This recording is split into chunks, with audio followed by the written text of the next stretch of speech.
The expansion project came about as a result of in-depth study of what the needs of the church were, and ultimately culminated in realization that we had some facility needs, but then also programmatic needs. There was a need for more Christian education space and also provide a better place for fellowship and gathering around Sunday worship, specifically in the lobby.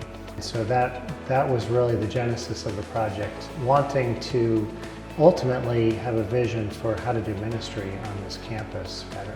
The tagline for the project of Gather, Gospel, Grow was really developed as we began the Capital Point campaign in an effort to describe what's the goal here and what's the outcome that we're seeking. So that's really the three words that we thought completely encompassed what the project was about and why we were doing what we're doing. I was impressed from the beginning with the generosity of our people, not only in the weekly offerings, which exceed our budget, and that's been great, but in the way that they gave toward different projects, including the building project.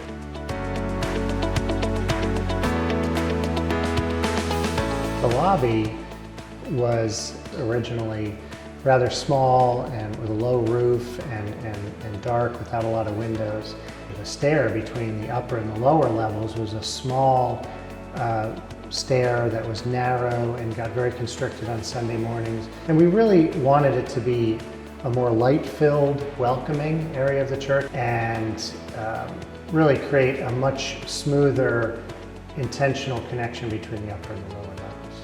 Interestingly, the footprint of the lobby as it approaches Main Street is still in the same location, but as you walk in, it just seems so much more open and light because the roof was raised and the toilet rooms were relocated, the nursery was expanded and relocated across the hall. We have the great new education space on the lower level, and so that provides a lot more space for Christian education as well as the gathering. Having this lobby has been phenomenal as far as a place to greet people compared to the way that it was when we first got here, where it was hard to even turn around because there were so many people crammed into a small space.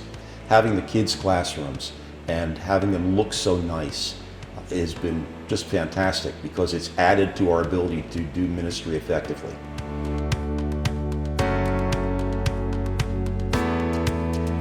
The downstairs area was also at the foot of this narrow stair, so it was also dark. One of the other great opportunities was to relocate that stair and make it more suitable for a larger flow of people. And then the hallway was slightly widened, easing that circulation and making it a much more welcoming area.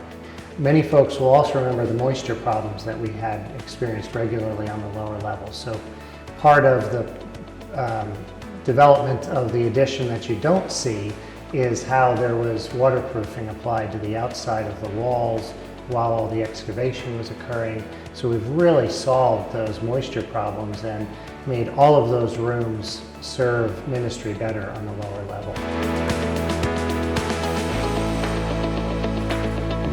The sanctuary was impacted by the project as well. The AV system and sound and lighting. There's also a need for HVAC modifications. So not necessarily part of the construction project itself, but the overall project to improve the sanctuary was included. When you walk into the building, you are immediately confronted with things that have come about because of the expansion project. The lobby. You walk into the lobby, it's an open space where you can meet people. You can grab a cup of coffee both before and after the service. When you take your kids to nursery or to the other children's classrooms, all of those rooms are there because of the project that we took on several years ago.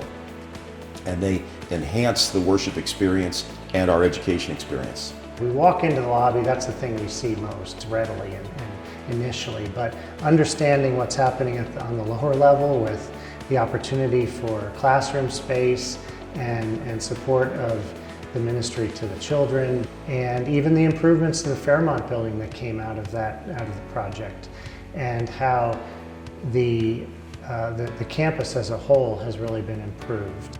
Even though it took a while from its very infancy till we opened the doors, and now going on 5 years later, the design has so effectively not only served the needs that we anticipated at that time of the design, but the flexibility that was built into the design by the architects that gives us a forward-looking opportunity for what is to come.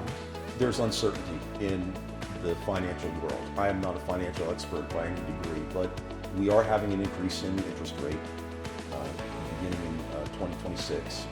And rather than spend money that to pay off interest rates, we would rather pay down what we owe and then have the opportunity to use funds for other ministries after we've paid off this project.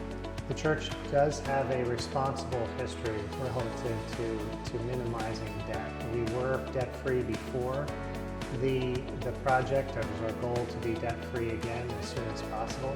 There's an opportunity here to maybe accelerate that debt payment, that debt reduction. Then we can take that debt service and redirect it towards other ministry opportunities that would be helpful. For those who are newer, this is an opportunity almost to step back to the beginning of the project and say, if I was here, I would have supported it in this way.